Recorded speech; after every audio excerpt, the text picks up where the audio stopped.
እንግዲህ በቡና ፕሮግራማችን ትንሽ ስሜት የሚነካ ቆይታ አድርገናል። ብዙዎቻችን በጣም እንደጓጓን ተስፋ አደርጋለሁ። ብዙ ተጫውተንበታል። አሁን የፍቅር ጎጆ ፕሮግራማችን ነው የሚቀጥለው። ሸኻችንም እንግዲህ አሉ። ከዚያ በተጨማሪ ባለፈው የቀጠለ ርዕስ አለን። ልጆችን እንዴት ማሳደግ አለብን የሚለውን ጉዳይ በደንብ ማየት ስላለብን ክፍል 2 ይዘን መጥተናል። አብራችሁን ቆዩ።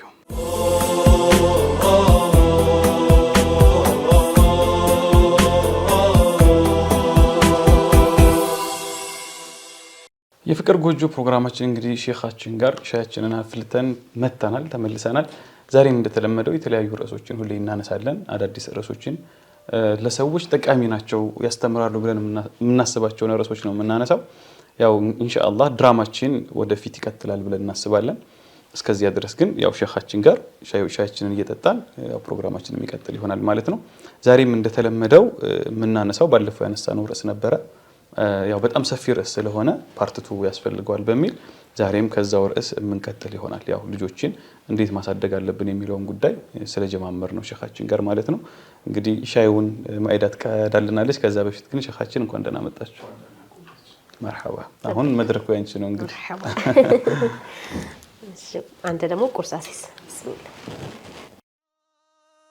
አልዳንኩም ጻቅምን በልጭም አዝሙዲ እንዲሆኑ አልወጉ ትልቅ ሰው መውደዲ ወይ ታመመ ሞት ነው ወይ አብዶ መሄዴ ወዳጄ ወዳጄ ዘይኑ ነብይ ሸምሰል መዲና ሰላም አለይኩም ያ ዘይኑ ያ ዘይኑ ሰላም አለይኩም ያ ዘይኑ ያ ዘይኑ ሰላም አለይኩም ያ ዘይኑ ያ ዘይኑ ሰላም አለይኩም ግዲ ህዛኑ ሰላም አለይኩም የሚያምረው ነብይ ሰላም አለይኩም አንቱ መለየቱ ሰላም አለይኩም አሞኛል በበርቱ ሰላም አለይኩም ባለኔው ካንቱ ሰላም አለይኩም ላላየሁት ፊቱ ሰላም አለይኩም መሟል ተቻለም ሰላም አለይኩም አብሮ ለኑሩቱ ሰላም አለይኩም አብሮ ለኑሩቱ ሰላም አለይኩም ንገሪን እንስማ ሰላም አለይኩም አንቺቷ ሐሊማ ሰላም አለይኩም እንዴት ነበር ቀኑ ሰላም አለይኩም ሲለያችሁ ዘይኑ ሰላም አለይኩም አሉ በዩሲፋ ሰላም አለይኩም ቅንጣት ማያስገፋው ሰላም አለይኩም በትቢ ወራቱ ሰላም አለይኩም ወንድም ያልተጋፋው ሰላም አለይኩም በወር ዓመት ያህል ሰላም አለይኩም ገላው የሚፋፋው ሰላም አለይኩም። መርሐባ ተመልሰናል ተመልካቾቻችን። እንግዲህ ባለፈው ስለ የትዳር አጋር መምረጥ ለልጆች ለወደፊት አስተዳደግ ወሳኝ እንደሆነ አይተናል። ከዛ በተጨማሪ ደግሞ ልጆች የምናወጣላቸው ስም ደግሞ ተጽዕኖ እንዳለው እድገታቸው ላይ ወደፊትም ደግሞ አርአያ አድርገው ሊይዙት የሚገባ ሰው ምን አይነት ሰው መሆን አለበት የሚለውን ሲሰሙ ታሪኩን ደስ ብሏቸው እንደዛ ገድልና ጀብድ ለመስራት ወሳኝ እንደሆነ አይተናል። እንግዲህ ዛሬ ደግሞ ቀጣዩን ሼኻችን እናያለን። ያው ልጆችን ስናሳድግ ኩትኩታውም ተርቢያውም እነጻውም የሚጀምረው ቀድሞ ይሆናል። ኢንሻአላህ እናንተ ብዙ ሐሳቦች ታነሳላችሁ። ስለዚህ ወደ ርዕሳችን እንሄድ ማለት ነው።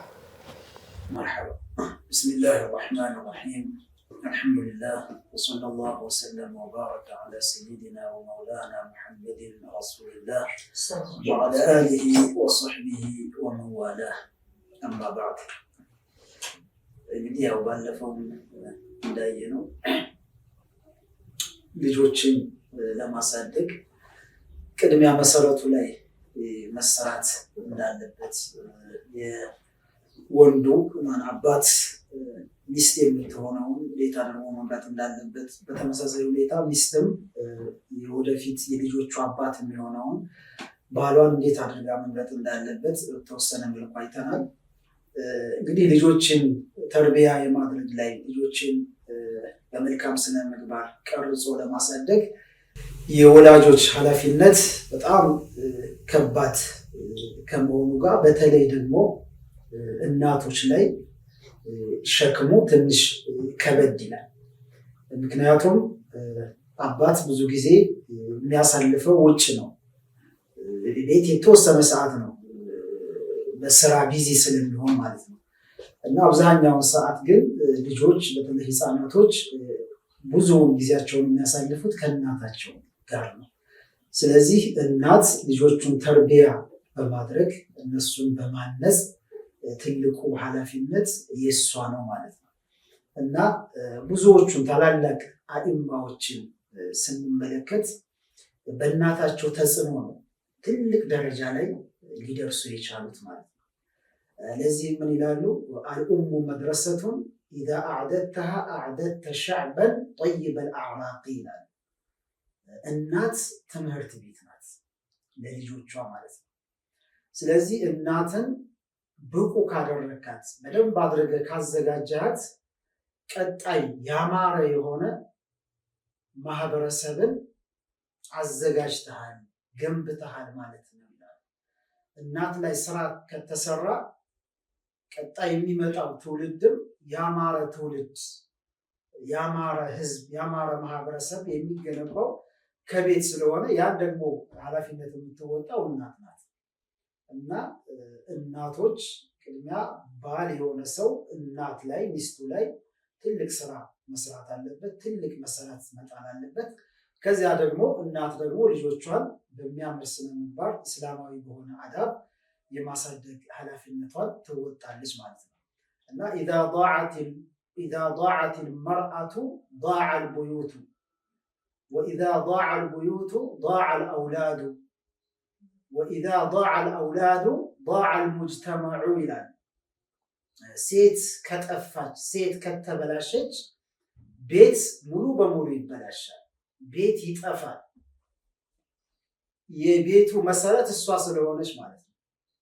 እና ቤት ደግሞ ከተበላሸ ልጆችም በተመሳሳይ ሁኔታ የዛ የቤት ውጤት ስለሆኑ ልጆችም እንደዚሁ ይበላሻሉ፣ ይጠፋሉ። ልጆች ከተበላሹ ደግሞ አጠቃላይ ማህበረሰብ ይጠፋል፣ ይበላሻል ይላል።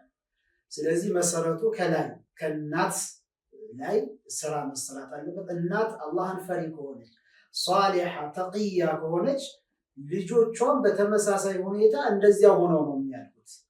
በተለይ ልጆች ያው ከሚነገራቸው ይበልጥ የሚያዩትን ነገር ነው ለመተግበርና ውስጣቸው ላይ ተጽዕኖ የሚያሳድረውና እናት ወቅቱን ጠብቃ ስትሰግድ ሲያዩ፣ ቁርአን ስትቀራ ሲያዩ፣ መልካም ንግግሮችን እውነተኛ ከሆነች፣ የማትዋሽ ከሆነች፣ ጥሩ ስነ ምግባር ያላት እናት ከሆነች ልጆቿንም በዛው ልክ ነው የምትቀርጻቸው ማለት ነው። በተቃራኒው ደግሞ የተበላሸ አኽላቅ ያላት ከሆነች፣ የተበላሸች ሴት ከሆነች ደግሞ ልጆቿም በተመሳሳይ ሁኔታ ያንን ባህሪ ነው ይዘው የሚያድጉትና እዚህ ላይ እናቶች ለልጆቻችሁ መሰረት የምትጥሉት እናንተ ስለሆናችሁ እዚህ ላይ በደንብ ቆም ብላችሁ ራሳችሁን ማብቃት፣ ከዚያ በኋላ ደግሞ ልጆቻችሁንም በመልካም ተርቢያ ኮትኩቶ ማሳደግ ይገባል ማለት ነው። ታላቁ ሰሐቢ አነስ ብን ማሊክ ረዲየላሁ ዐንሁ ለዚያ ለታላቅነት የነቢዩ ዓለይሂ ሰላቱ ወሰላም የቅርብ ባልደረባ ለመሆን የቻሉት እኮ በእስልምና ታሪክ ውስጥ ስማቸው ከፊት ከሚጠቀሱት ታላላቅ ሰዎች መካከል ሊሆኑ የቻሉት በምንም አይደለም፣ መሰረቱ እናታቸው ናት። ገና የ10 ዓመት ህፃን ልጅ እያሉ ነው ለነቢያችን ዓለይሂ ሰላቱ ወሰላም አምጥታ ይሄ ልጅ ለእርስዎ ኻዲም እንዲሆን፣ አገልጋይ እንዲሆን፣ እርስዎን እንዲያገለግል ሰጥቼዎታለሁ ብላ ነው ለነቢዩ ዓለይሂ ሰላቱ ወሰላም እሳቸው ተርቢያ እንዲያደርጉላት፣ እሳቸው በስርዓት እንዲያሳድጉላት አምጥታ ሰጠቻቸው። እሳቸው ጋር በቆየበት ሰዓት ያው ነቢዩን ዓለይሂ ሰላቱ ወሰላም ለ10 ዓመት ያህል ነው አነስ ብን ማሊክ የኸደሟቸው እና በዛ በ10 ዓመት ያህል ያው ብዙ ነገር ከነቢዩ ዓለይሂ ሰላቱ ወሰላም ተማሩ። እንደውም ዱዓ አደረጉላቸው፣ ገንዘቡንም በረካ አድርግለት፣ ልጆቹንም በረካ አድርግለት፣ እድሜውንም እንደዚሁም በረካ አድርግለት ብለው ነቢያችን ዓለይሂ ሰላቱ ወሰላም ዱዓ አደረጉላቸው። በሳቸው ዱዓ ውጤት ገንዘባቸው በጣም ሀብታም ከሚባሉ ሰሐቢዎች መካከል አንዱ ሆኑ። ልጆቻቸው በጣም በዙላቸው፣ 100 በላይ እስከ ልጆቻቸው ድረስ በህይወት እያሉ 100 በላይ ልጆችን አይተው ነው ያለፉት። እድሜያቸውም በተመሳሳይ ሁኔታ በጣም ረጅም ሆኖ ወደ 100 ዓመት ከዛም ሆኖ ነው እንትን ያሉትና ለዛ ትልቅነት እንዲበቁ ያደረገቻቸው እናታቸው ናት። የወደፊት የልጇ ሁኔታ አሳስቧት፣ የልጇ አስተዳደግ አሳስቧት እኔ ጋር ተቀምጦ ከሚያድግ ከነቢዩ አለይሂ ሰላቱ ወሰላም ጋር ቢሆን የተሻለ ይሆናል፣ ዱንያውም አኺራውም ይስተካከልለታል ብላ አምጥታ ለነቢዩ አለይሂ ሰላቱ ወሰላም በመስጠቷ ምክንያት ያ ትልቅ ስብዕና ያለው ያማረ ታላቅ ሰሐቢ አነስ ብኑ ማሊክ እዛ ደረጃ ላይ ደረሱ ማለት ነው። ስለዚህ ይሄ የእናታቸው ውጤት ነው ማለት ነው። እንደዚሁም ታላቁ ኢማም አሕመድ ኢብኑ ሐንበል እሳቸው በልጅነት እያሉ ነው አባታቸው የሞተባቸው እና እናታቸው ናት ተንከባክባ ያሳደገቻቸውና ለዛ ለትልቅነት የኢማምነት ደረጃ እንዲደርሱ ትልቁን አስተዋጽኦ ያደረገችው እናታቸው ናት። እና ምን ይላሉ ስለ እናታቸው ሲናገሩ ኢማም አሕመድ ኢብኑ ሐንበል ኩና ነዒሹ ፊ በግዳድ ወካነ ዋሊዲ ቀድ ተወፊየ ይላሉ። እኛ የምንኖረው ኢራቅ ውስጥ በግዳድ ከተማ ውስጥ ነበር የምንኖረው ይላሉ። እና አባቴ ደግሞ በልጅነቴ ነው የሞተውና የቲም ሁኜ በእናቴ እንክብካቤ ነው ያደግኩት ይላሉ። وكنت أعيش مع أمي فإذا كان قبل الفجر أيقظتني أمي وسخنت لي الماء إلى إن ليلة سيهون جنا فجر ሳይፈጅር አዛን ሳያደርግ ትቀሰቅሰኛለች ከእንቅልፌ እና ከእንቅልፌ እንድነሳ ታደርገኝና ብርድ ነው ደግሞ በዛን ሰዓትና በቀዝቃዛውም ወቅት ውሃ ታሞቅልኛለች። ያኒ ልጅ ነው ብላ እንኳን እንትን አላለች። ምክንያቱም የወደፊት ትልቅ ሰው እንደሚሆንላት ስለምትፈልግ ማለት ነው። እና ውሃ አሙቃ ከእንቅልፌ ትቀሰቅሰኛለች። የዛን ሰዓት እድሜያቸው ገና የ10 ዓመት ልጅ ነበሩ ይላል። የ10 ዓመት እድሜ ላይ ያሉ ነው እናታቸው ይሄንን የምታደርገው። ከዚያ በኋላ የቁሉ ያኒ ከውዱእ ካደረጉ በኋላ ከተዘገጃጁ በኋላ ወጀለስና ንصلي حتى يؤذن المؤذن للفجر ይላል። ውዱእ አድርገው ከጨራረሱ በኋላ አዛን ድምጽ እስከምንሰማ ድረስ ከናቴ ጋር ሆነን የቤታችን እንሰግዳለን። ያኒ ተሐጁድ ሶላት ማለት ነው። ከናቴ ጋር እንሰግዳለን ይላል። وعند الآذان تصحبه أمه إلى المسجد وتنتظره حتى تنتهي الصلاة እና ያው ልጅ ስለሆኑ ብቻቸውን ወደ መስጂድ መሄድ አይችሉም። ህፃናቸው የ10 ዓመት እድሜ ልጅ ናቸው እና እናታቸው ተከትላ ትሸኛቸዋለች። በዛ በጨለማ ማለት ነው። ትሸኛቸውና መስጂድ ታስገባቸዋለች። እሷ በር ላይ ሶላት እስከሚጨርስ ድረስ ትጠብቃቸዋለች። ከዚያ ሶላት ካለቀ በኋላ አሁንም ይዛቸው ወደ ቤታቸው መልሳ ታስገባቸው ነበር እና በእንደዚህ አይነት ሁኔታ ነው ስታሳድጋቸው የነበረው። እና ዑለማዎች ምን ይላሉ?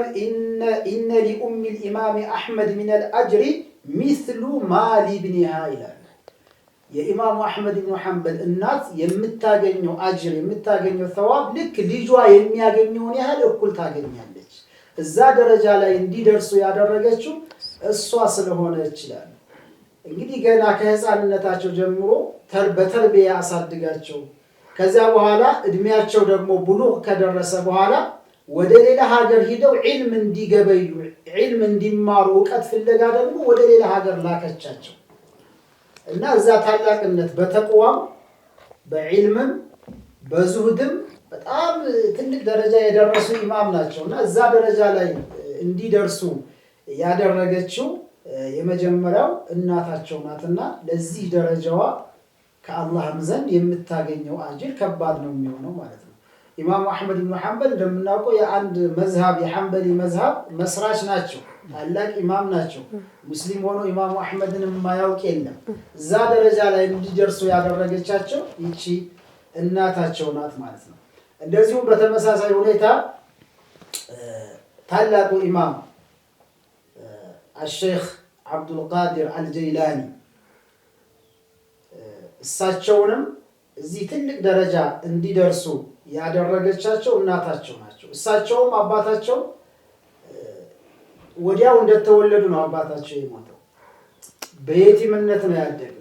እንግዲህ እኛ ጋር በየቲምነት ማለት በጣም ከባድ ነው።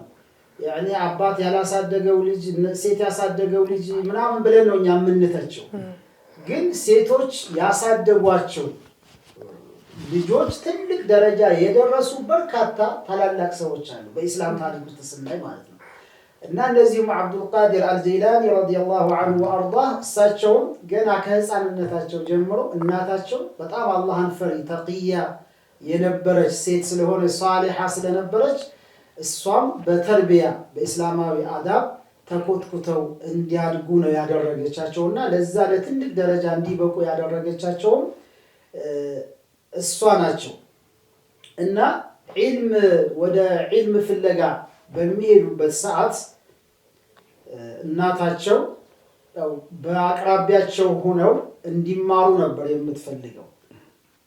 ወደ ሌላ ቦታ ራቅ ብለው ሄደው መማራቸውን ብዙ አልፈለገችም። ገና ልጅም ስለሆኑ ከኔ መራቁ ጉዳት ይደርስበታል፣ እዚህ ሁኜ ዒልም እንዲማር አደርገዋለሁ የሚል ነበርና እሳቸው ግን ያው ከልጅነታቸው ጀምሮ ብዙ ከራማ ያገኙት ገና ህፃን ሆነው ነውና አላህም የመረጣቸው ያው አስቀድሞ ስለሆነ እዚህ ቤተሰብ ጋር ከሆንኩኝ በተለያየ ነገር መሽሁል ልሆን እችላለሁ፣ ስለዚህ ወጣ ብዬ ዒልም መማር አለብኝ ብለው ወስነው ለመሄድ ፈለጉ።